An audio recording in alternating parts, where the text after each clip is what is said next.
하나님의 은혜와 평강이 가득하시기를 주님의 이름으로 축복합니다. 베레아 전도라는 제목으로 말씀의 은혜를 나누기 원합니다. 사도행전 우리 16장 17장에 이르러서 사도 바울은 마케도니아 지역에서 또 빌립보 지역에서 말씀을 전하고 또 감옥에 갇혔다가 또 데살로니가 지역으로 와서 말씀을 전하고 있습니다. 그 가운데 또 유대인들이 핍박함으로 또 도망쳐서 베레아 지역에 와 있는데요. 데살로니가는 우리식으로 하면 굉장히 큰 도시일 수 있습니다. 그런데 베레아는 데살로니가 지역에서 남서쪽으로 80km 산골짜기 위에 있는 조그만 산골 마을이라고 합니다. 그 마을로 가서 이제 전도를 하는데요. 짧지만 굉장히 강력한 감동을 주는 곳이 바로 베레아 성도님들입니다. 우리 11절 말씀 다시 한번 같이 읽어보시겠습니다. 11절 말씀 다시 한번 같이 읽습니다.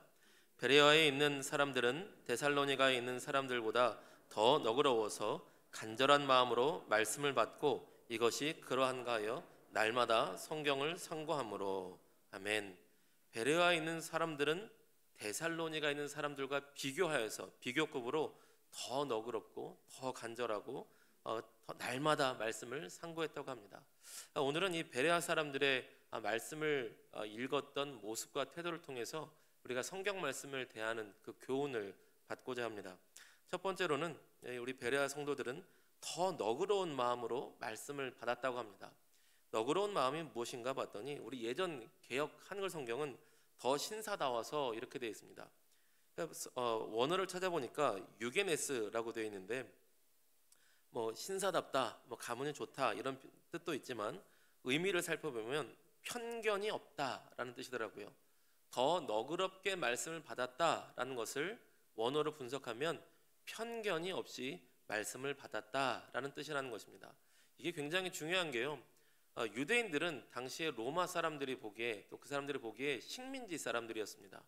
식민지 사람들이 믿는 하나님, 식민지 사람의 신, 식민지 사람들의 종교, 편견이 있을 수밖에 없었습니다. 뭐 힘이 없는 약소국가의 종교를 뭐 받아서 뭐 하겠어? 당시의 사람들은 로마 황제를 숭배하면서 헬레니즘의 그 여러 가지 철학들을 가지고 있었는데 그런 철학들과 비교하면서 유대인들의 그런 뭐 시골 사람들이 믿는 그런 종교 믿어서 뭐 하겠어? 그런 편견을 가지고 있는 사람들이 꽤나 많이 있었다는 것입니다. 그런데 베레아 사람들은 그런 편견이 없이 사도 바울이 전하는 말씀을 그냥 그 말씀 그대로 듣기 시작했습니다. 예수께서 구약 성경에 예언된 그 그리스도란 말인가? 정말 얼마 전에 죽었다던 십자가에 달려 죽었다던 그 예수가 정말로 그리스도시며 정말로 하나님의 아들이시란 말인가? 그 다른 편견 없이, 종교적 편견 없이, 삶의 편견 없이 그 말씀 그 자체로만 받아들였다는 것입니다. 이것이 베레아 성도들이 말씀을 대하는 첫 번째 아주 좋은 태도였습니다. 오늘날 우리들도 신앙생활을 할 때에 말씀을 보면 우리 각자 나름대로의 편견을 가지고 신앙생활을 하거나 하나님에 대한 이해를 가지고 나올 수도 있습니다. 어떤 분은 하나님은 심판하시는 무서운 하나님이야, 하나님은 폭력적인 하나님이야, 또 어떤 분은 하나님은 무조건 착한 하나님이야, 하나님은 무조건 잘해주는 하나님이야, 또 이렇게 볼 수도 있습니다. 또 학자들 같은 경우는 이게 더 심합니다. 학자들 같은 경우는 자기들 나름의 선입견과 편견을 딱 정해놓고 신학적으로 연구하는 경우도 많이 있습니다. 정치적인 하나님, 이런 하나님을 연구합니다. 성경 안에서 정치적인 하나님, 또한 상담자 하나님, 투쟁자 예수님, 또한 좋은 선생님 같은 예수님, 노동운동가 예수님, 복지활동가 예수님, 이런 하나의 틀을 가지고 하나님과 예수님을 보려고 하는 움직임들이 꽤나 많이 있습니다. 그런 편견을 가지고 볼 때 하나님에 대해서 제대로 이해할 수가 없죠. 하나님은 이런 모습도 있고 저런 모습도 있는데 자신의 편견을 내려놓고 성경이 말씀하시는 그 하나님을 그대로 배우려는 마음의 자세를 가져야 됩니다. 우리 11절 말씀 한 번 더 읽어보실까요? 17장 11절 말씀 한 번 더 같이 읽어보시겠습니다. 시작.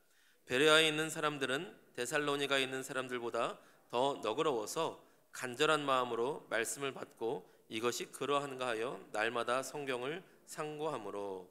아멘. 첫 번째는 너그러웠다, 편견이 없이 성경을 읽었다고 하는데요. 두 번째는 간절한 마음으로 말씀을 받고 읽었다는 것입니다. 간절한 마음이라는 것이 또 원어를 찾아보니까 프로디미아라고 하는데요. 열심을 가지고 결심을 하다, 이런 뜻입니다. 그러니까 간절한 마음으로 말씀을 듣고 읽었다라고 하는데, 이 말씀은 어떤 것이냐? 내가 열심히 읽겠다고 결심을 한 겁니다. 여러분, 결심이 필요해요. 오늘 아침에 우리 점심 때인가요? 저희 딸 아이가 말씀 묵상 뭐 하는 거 하기로 했는데 까먹었다. 3일째인데. 그런데 또 이렇게 얘기하는 겁니다. 작심삼일도 또 하면 또 할 수 있어. 작심삼일도 계속하면 또 할 수 있어. 작심삼일도 계속하면 되는 겁니다. 그래서 기특하더라고요. 그렇지, 우리 딸내미 잘한다. 작심삼일도 3일 만에 또 결심하면 되는 거야. 간절한 마음은요, 열심히 하기로 결심을 한 겁니다. 성경을 어디 한번 읽어보겠다가 아니라 열심히 읽겠다고 결심을 한 것이 간절한 마음으로 성경을 읽는 것입니다. 이런 마음이 준비된 마음이고요, 이런 마음이 옥토밭 같은 마음인 줄로 믿습니다. 옥토밭 같은 마음에 말씀이 심겨지면 하나님의 말씀은 반드시 역사하는 능력이 있고요, 그 속에 특별히 생명력이 가득한 능력이 충만하여서 우리의 삶을 변화시키고 구원의 능력과 하늘의 풍성한 생명력으로 이 땅을 살아가지만 천국의 길을 걸어가는 놀라운 생명력으로 우리 가운데 역사하실 줄로 믿습니다. 여러분, 말씀을 읽으시면서 하나님의 은혜를 경험하고 하나님의 임재를 경험하고 하나님을 만나는 그 은혜를 누리고 싶으시다면 방법이 있습니다. 간절한 마음으로 보는 것입니다. 간절한 마음은 열심히 읽기로 결심을 하는 것입니다. 이 말씀을 통하여서 내가 하나님의 은혜를 경험하고야 말겠다, 하나님의 임재를 경험하고야 말겠다, 하나님 반드시 말씀을 읽는 가운데 하나님 역사하여 주시옵소서. 언제까지 말씀을 읽다가 졸기만 하겠습니까? 하나님, 성경에는 말씀이 꿀송이처럼 달다고 하시는데 제게도 그 은혜를 주시옵소서. 간절한 마음으로 읽으시면 하나님께서 그 은혜를 주실 줄로 믿습니다. 예전에 전철을 타고 가면서 성경을 읽는데요, 옆에 계신 분이 저에게 물으셨어요. 제가 여쭤보진 않았지만 신학생 때인데 전철 타면 그냥 항상 성경을 봤습니다. 성경을 읽거나 책을 읽거나 이렇게 1시간 정도 이상 지하철을 타니까요, 책을 읽거나 성경 읽기가 참 좋은 시간이었어요. 쪽보검 이런 요만한 책 봐서 이렇게 보고 있는데 옆에 계신 어르신이 저를 툭툭 치면서 물으셨습니다. 말씀이 꿀송이처럼 답니까? 누가 봐도 목사님이셨어요. 감히 물을 수는 없었습니다. 그래서 그때 한참 은혜를 받을 때라 말씀이 너무 답니다. 그거면 됐어요. 그리고 가셨습니다. 저는 그 한마디가 누가 봐도 목사님, 할아버지 같은 목사님의 그 격리 한마디가 참 위로가 되고 힘이 되었습니다. 여러분, 우리가 간절한 마음으로 열심히 결심해서 하나님 앞에 말씀을 읽겠다고 작정하며 나아갈 때에 하나님께서 은혜를 베푸셔서 이 말씀이 꿀송이처럼 달콤한 그 은혜를 우리에게 베푸실 줄로 믿습니다. 우리 11절 말씀 한 번 더 읽어보실까요? 11절 말씀 한 번 더 같이 읽겠습니다. 시작. 베레아에 있는 사람들은 데살로니가에 있는 사람들보다 더 너그러워서 간절한 마음으로 말씀을 받고 이것이 그러한가 하여 날마다 성경을 상고함으로. 아멘. 성경, 베레아 사람들이 성경을 읽는데 처음에는 편견 없이 읽고 두 번째는 간절한 마음을 읽었습니다. 세 번째는 날마다 성경을 상고했다라고 기록합니다. 상고한다는 단어가요, 아나크리노라는 단어가 되어 있는데 그 의미를 풀어내면 이게 채를 쳐서 자세하게 골라내다라는 뜻이래요. 뭐 조사하다, 검토하다, 신문하다 이런 것인데 그 의미를 보면 막 채로 막 쳐가지고 아주 잘게 막 걸러내는 그것이 상고하다라는 단어라는 것입니다. 그러니까 성경을 아주 자세하고 탐색하고 또 살펴보고 또 비교해보고 또 조사해보는 겁니다. 막 성경을 막 계속 이렇게 찾아보고 이 말씀이 이 말씀 맞나? 이 말씀 맞나? 이렇게 찾아보는 거예요. 제가 아는 분 가운데 어떤 분은요, 제가 절대 하지 않는 일을 하더라고요.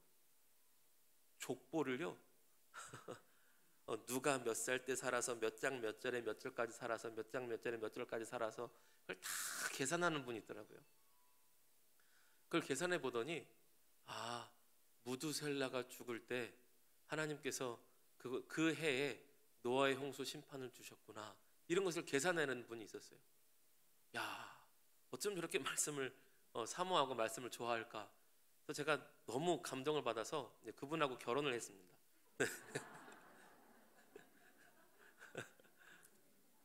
저렇게 말씀을 좋아하시는 분이면 제가 같이 살아도 되겠다 싶어가지고요. 예.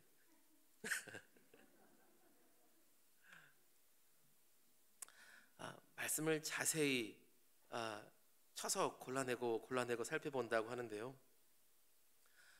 그 정도로 말씀을 이렇게 열심히 살펴보면 하나님께서 얼마나 기뻐하실까요? 신명기 6장 4절에서 9절 말씀 보니까 여러분 잘 아시는 말씀인데요. 쉐마의 말씀입니다. 안 찾으셔도 되고 화면을 안 보셔도 됩니다.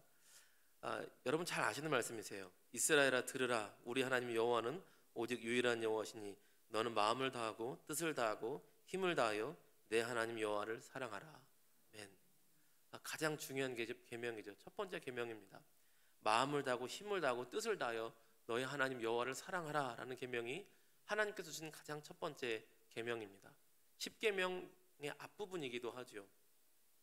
그런데 거기서 어떤 구절로 이어지냐면 오늘 내가 너에게 명령하는 이 말씀을 너는 마음에 새기고 라고 이어집니다.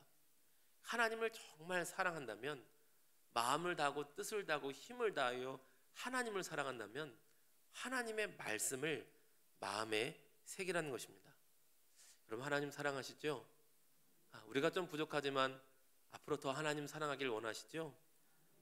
하나님을 더욱더 사랑하기 원하신다면 말씀을 더욱더 상고하시고 묵상하시고 말씀을 가까이 하시는 저와 여러분 되기를 주님의 이름으로 축복합니다. 여러분 오늘은 제의 수요일입니다. 사순절의 시작입니다. 사순절에 시작하는 날짜가 매년 다른데요, 수요일인 건 똑같습니다. 다른 절기는 주일날 절기가 바뀌고 이 색상이 바뀌는데 사순절만큼은 수요일날 바뀝니다. 왜 날짜가 바뀌냐면 부활절을 기준으로 40일을 앞당겼을 때 그 날짜가 수요일이에요. 주일들은 빼고 6번 정도의 주일을 빼고, 주일은 사순절로 계산하지 않습니다. 작은 부활절로 계산해요. 그래서 주일을 제외한 부활절부터의 40일을 계산하면 수요일이 됩니다. 그런데 부활절이 우리나라가 양력과 음력이 다른 것처럼 유대인의 달력을 기준으로 부활절을 계산하기 때문에 날짜가 매년 달라요. 어쨌든 수요일은 똑같습니다. 그런데 왜 제의 수요일이다라고 부르냐면, 작년에 종려주일날 종려나무를 이렇게, 예전에 초대교회 때는 지금도 그 전통이 남아있는 교회가 있다고 하는데요, 고난주간에 시작하는 종려주일에 종려나무 가지를 정말 이렇게 흔듭니다. 놓기도 하고요. 그리고 그 종려나무 잎사귀를, 팜트리를, 나무 잎사귀를 버리지 않고 교회 한쪽에 잘 보관하는 거예요. 그럼 바짝 마르겠죠. 그리고 제의 수요일날 그것을 태워서 제로 만듭니다. 그리고 이 제의 수요일에 초대교회 성도님들은 그 제를 이마에 십자가로 바르는 거예요. 요즘 성도님들은 그거 하면 싫어하세요. 이 화장을 어떻게 했는데 이거를 여기다가 바릅니까? 이렇게 되게 싫어하세요. 화내는 경우도 봤어요. 설명 안 하고 해드렸다가 이 검은 거를 왜 바르냐고 나한테 막 그런 분도 있어요. 근데 그 제로 십자가로 바르면서 모든 것이 너는 흙이니 흙으로 돌아갈 것이니라 라는 말씀과 함께 제를 십자가로 발라주고, 또 기도하면서 또 십자가의 그 성호를 그으면서 나의 생각과 판단 가운데 있었던 모든 죄악의 것들을 회개하는 시간을 갖는 시간이 죄의 수요일입니다. 오늘 이 사순절을 시작하는 죄의 수요일에 담임 목사님께서 새벽에 많은 것을 하려고 하지 말고 한 가지만 해보면 좋겠다라는 권면의 말씀을 주셨습니다. 거기에 오늘 수요일 날 베레아 성도님들처럼 한 가지만 한다고 할 때에 혹시 말씀 생활을 놓치고 계셨던 분이 계신다면, 성경 읽기와 성경 말씀 묵상을 조금 내려놓고 방학 중에 계셨던 분이 계시다면 우리 사순절을 맞이하여서 다시금 성경 읽기와 말씀 묵상을 한번 시작해 보시는 것은 어떨까 권면의 말씀을 드립니다. 우리 교회 학교는 이 사순절 기간 동안 굉장히 좋은 전통이 있더라고요. 저는 몰랐는데 우리 교회 학교에서 소책자를 만들어서 사순절 말씀 묵상집을 직접 만드시더라고요. 얼마나 열심히 정성스럽게 만드는지 깜짝 놀랐습니다. 이현재 목사님과 또 김장원 전사님과 각부 선생님들이 다 열심히 만드셨고, 저는 열심히 만드신 것 외에 좀 꼽사리를 조금 꼈습니다. 저는 그렇게 이쁘게 잘 못 만들거든요. 근데 너무 잘 만드셨어요. 그 열정이 왜 있겠습니까? 이 사순절에 말씀을 묵상하며 하나님의 사랑을 더 누리고 하나님의 은혜를 더 누리며 하나님을 더욱더 사랑하여서 하나님과 깊은 사랑의 교제를 누릴 수 있도록 권면하고 지도하는 시간이 그런 말씀 묵상집을 만들었다고 생각을 합니다. 우리 자녀들뿐만 아니라 우리 성도님들도 혹시 말씀 읽기 방학 중에 계셨던 분이 계시다면 다시 시작해 보셨으면 좋겠습니다. 우리 베레아 성도님들처럼 말씀을 묵상하고 상고하고 또 기억하고 간절한 마음으로 성경을 읽고 또 읽어서 하나님의 사랑을 누리며 하나님을 더욱더 사랑하며 하나님의 큰 은총 가운데 거할 수 있는 이 거룩한 사순절 기간이 다 되시기를 주님의 이름으로 축복합니다. 네, 기도하겠습니다.